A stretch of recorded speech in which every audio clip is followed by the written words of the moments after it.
Hello, everyone. B.O.B. here with another episode of Labcraft. And, well, as promised in the episode, I have been hard at work at the Creeper Farm project.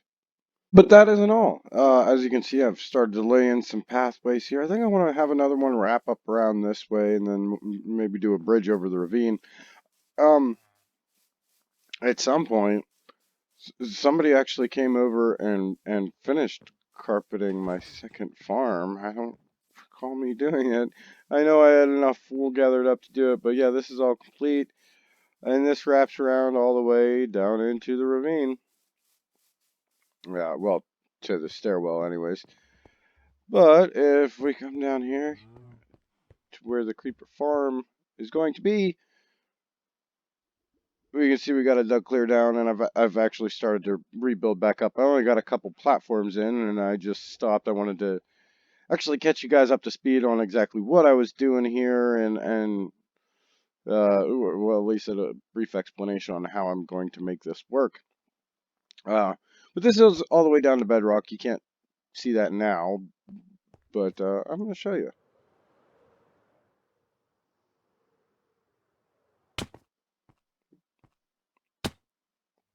And this bubble tube right here will take me clear down to the bedrock. Oops, if I don't get pushed back up by the the soul sand. Okay. And this is below the farm. Be Magical actually came over and helped me dig out a lot of this. At one point, somebody had built another farm in this spot. It was intended to be a creeper farm, but minuscule compared to what I'm building here now.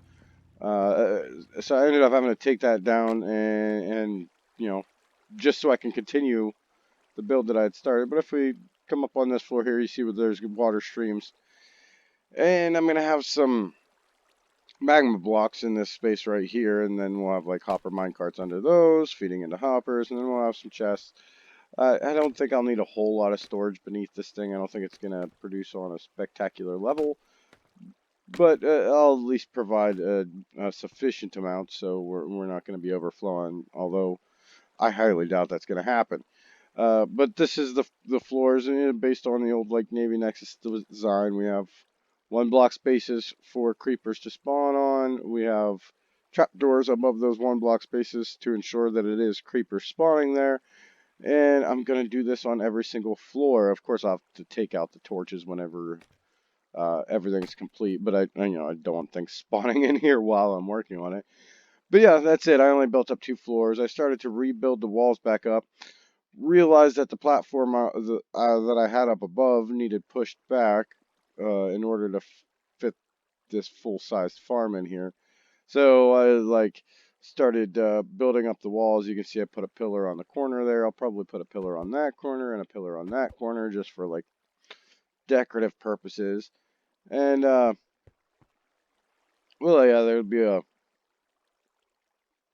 a few other floors and stuff. I'm thinking about maybe doing like a creeper face in the wall or something on the outside to just to kind of indicate what it is, and that is, well, make it so it's not just a a big stone box. But I don't know. I do know I think I gotta maybe repair some tools. I got a little bit of time before I do that, but well, my axe is suffering. I've been using a lot of uh, spruce wood, and my axe still does not have mending, so it's just been chiseling away at it. I repaired it at one point using diamonds, but I don't want to do that too much.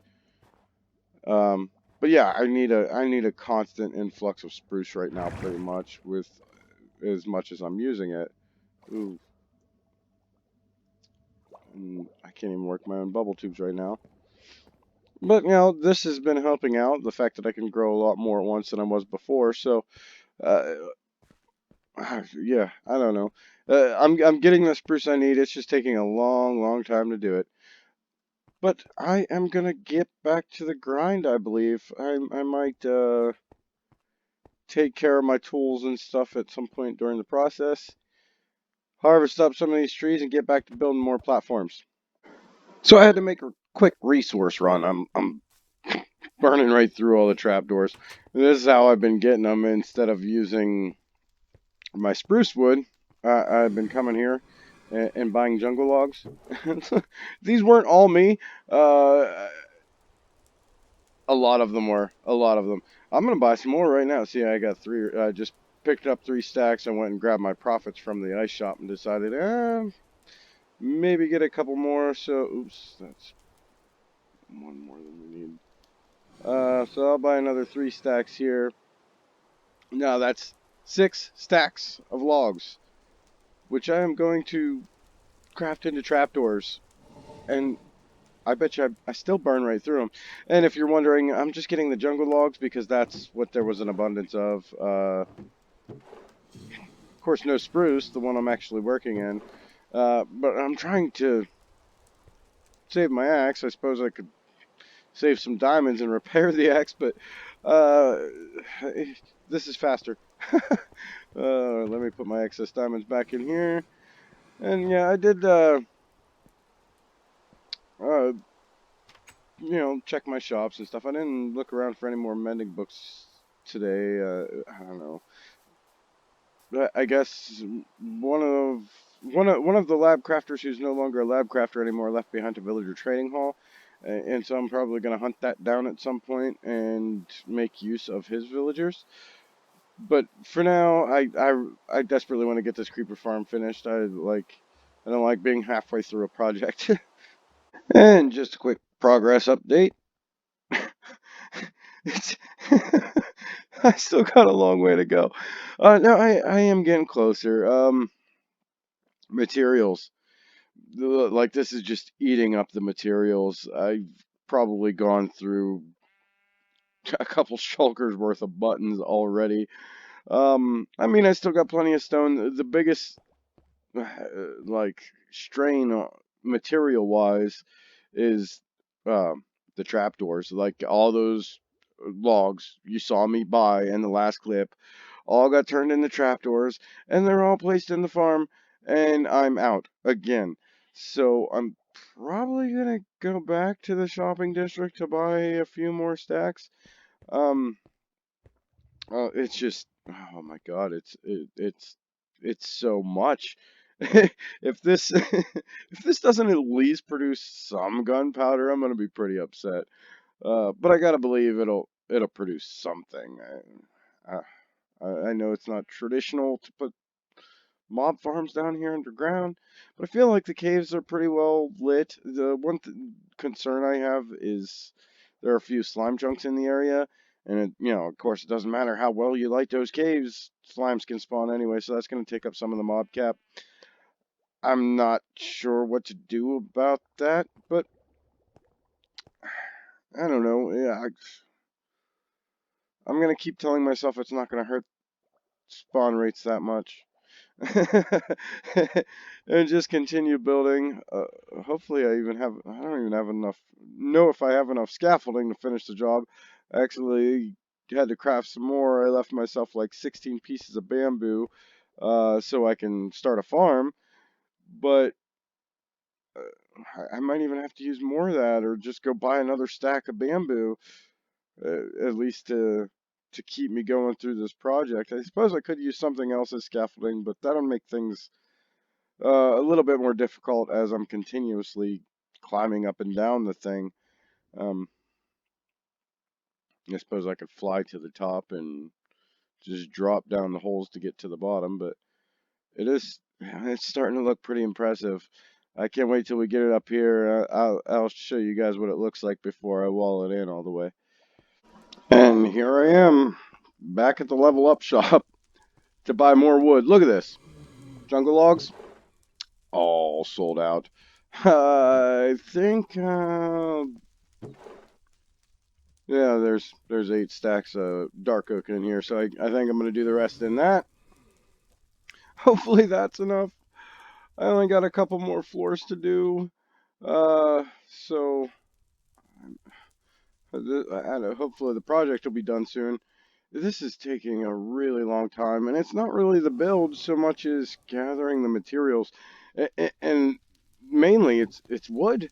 wood is the biggest thing because trapdoors are so stinking expensive, and I have plenty of stone, so buttons and things that's not hard to come across. It's the trapdoors. They're killing me.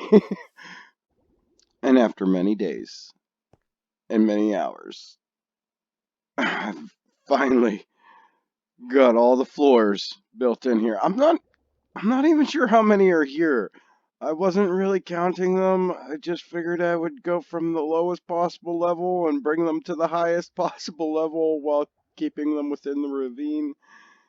And I'm going to count them on my way down, I think, when I'm taking out all the torches and scaffolding.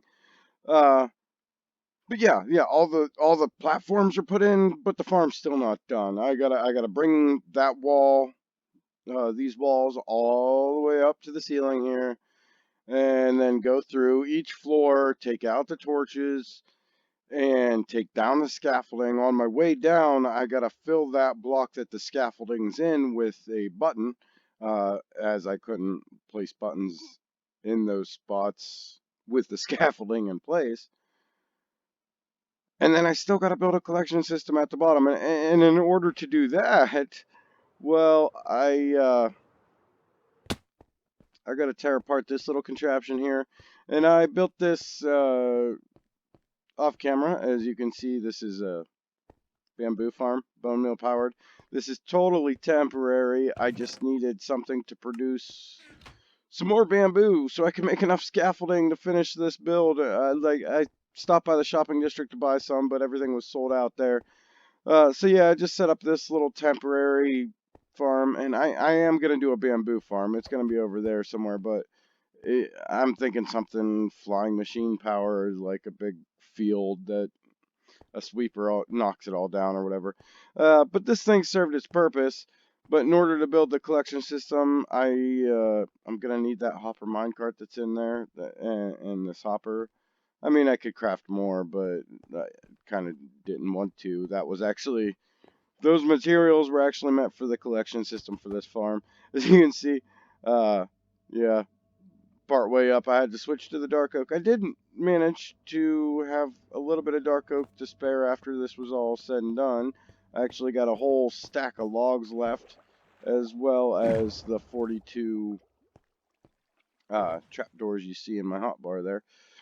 And then a couple planks. So, I mean, if I have any other projects where I want to use dark oak, I at least got a little bit in stock. Uh, but yeah, I mean, the worst parts are done. Now it's just putting on the final touches. And the walls are complete. It looks much less impressive. But I'm gonna work in some texture variations. Like I said, I might do like giant creeper faces on the sides of these. I'll wait until after I start to get some of the lower floors in, like the lower wooden floors. Uh, that way I can line up where I want the decorations to be. Because, like, I'm thinking giant, like creeper face. This box is 19 by 19. So if I could center, like, or find the center of it and do, like, the creeper face in blackstone, I think that's going to look pretty cool. And then, yeah, work in just, like, some andesite, maybe even some cobblestone bits here and there to variate the textures, make it more interesting to look at. But I still got the work on the inside to do. I got to take down the scaffolding, take down all the torches, put in the buttons, put in the collection system at the bottom, and then cross my fingers. So it's been a few days since my last recording, and I did complete this thing. I'll show you what I put down underneath here as a collection system.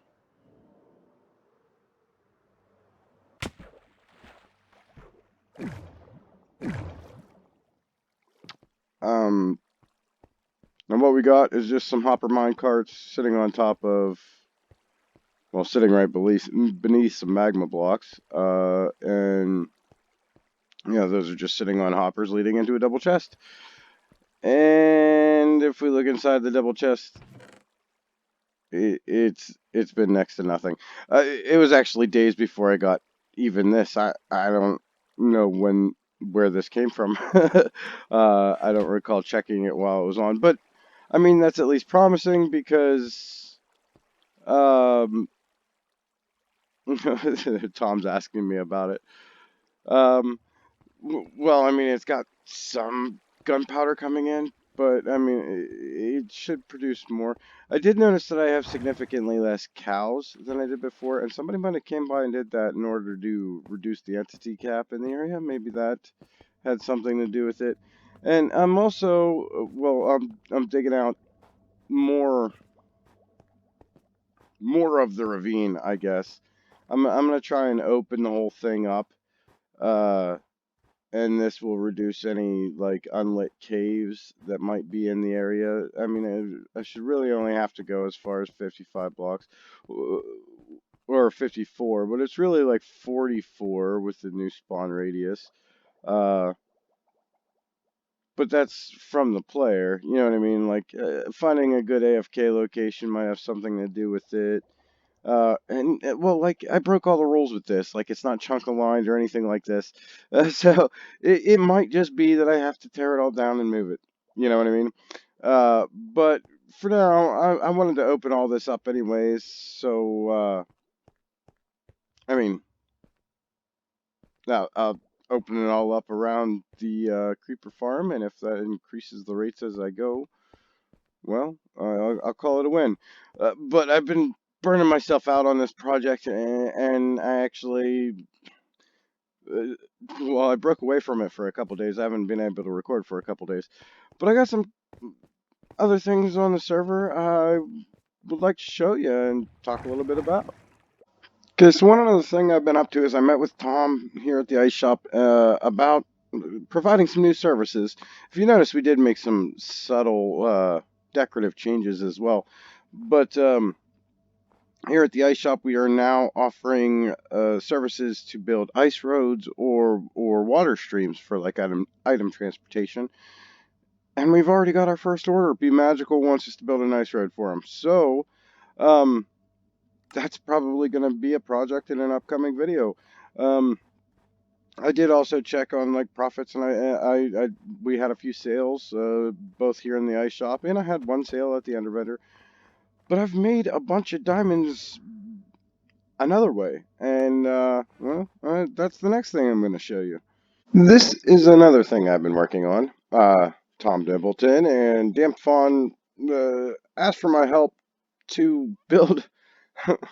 Well, they wanted a flying machine for a ink farm. That's what this is here.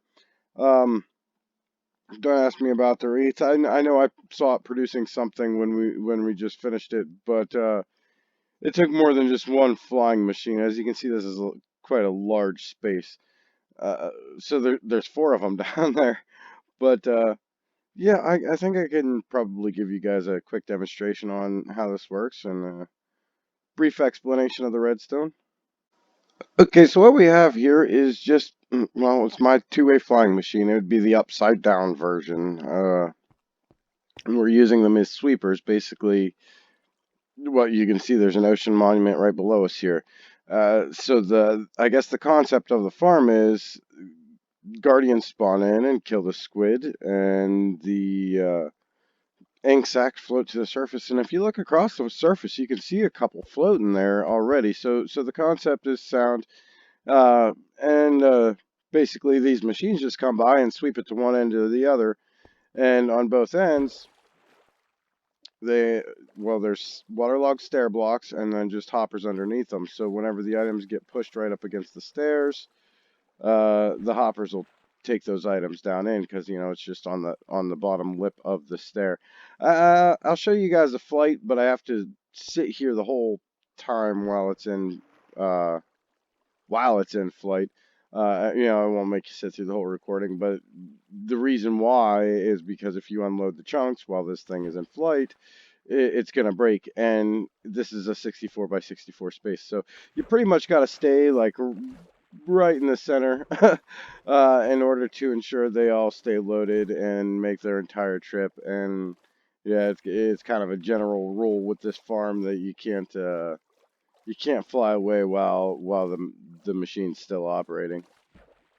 So I'm up here on this little tower in the middle of it all. And somebody built a little AFK hut around it, it looks like. But I'm going to go ahead and throw the lever. Have a look down below. It'll take a second for the signal to get down there, but as you can see, the machines take off. And they're all kind of flying in a row. I mean, they might get offset just a little bit, but that's okay. You kind of want them to stay together, though, because as you can see, the water is, well, it's refilling behind the machines as they go. And that was no easy task. It actually included waterlogging the pistons inside the docking stations, as well as surrounding this entire area with waterlogged stairs to ensure that there's like a water source right there. And you know, you kind of want to trap all the items in anyways in a farm like this. Um, oh, I'm going to turn off that lever before the machines make their trip back because I don't want them to take off again. There we go. But yeah, I kind of got to stay in this area until they do get back. I guess it doesn't take as long as I thought it did. I mean, it's less than a minute and they're already halfway back. But yeah, if you leave it turned on, they'll just continuously fly back and forth. Um, and then all the items are getting sent down there.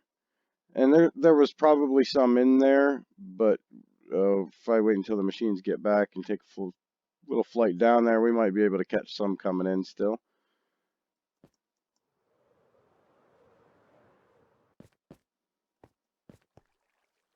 Or maybe not.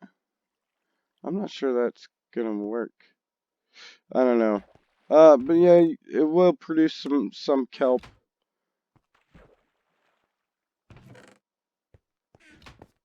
Um, I'm not sure where their ink sacs ended up because it doesn't look like they got spat out.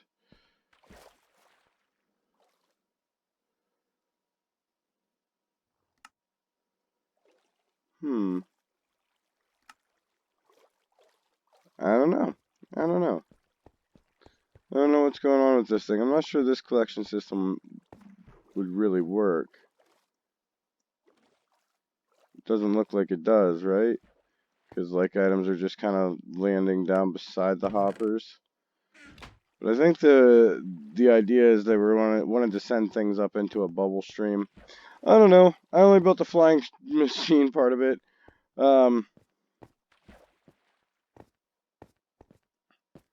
I saw it produce a few ink sacs.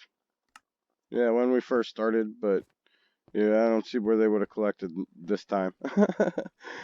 But yeah, I don't know. It was a fun project. It's cool to see a machine that big fly across that big of a space. I think with a little bit of fine tuning, this could be, well, a very productive farm. But my friends, I think that's going to bring this episode to a wrap. As you can see, I'm back here at my ice farm. I plan on doing some harvesting here. It looks like some of the farms have been harvested and others have not. But I'm going to go ahead and clean all this up and pack away the ice. And, you know, in between episodes, I'm going to be working on digging out more of that ravine, trying to expose any unlit caves, and hopefully that'll increase rates of the creeper farm. But if it doesn't, I do have a lot of other projects planned as far as stuff to put down in that ravine. So I'll be clearing out space for those projects as well as hopefully improving the rates of the creeper farm. And if not, it might come down to me just tearing down that creeper farm altogether and putting it somewhere else. I really don't want to have to do that. I want to keep it kind of hidden, and it was a lot of work to put it up there. But, you know, if it's not going to serve its purpose, there's no point in it being there, I suppose. But I'm going to wait and see what happens when I get more of the ravine dug out. Um, but for now, you know, if you enjoyed this episode, please remember to hit that like button. And if you're interested in seeing more from me, consider subscribing as well. I want to thank each and every one of you for watching and wish you all a wonderful day.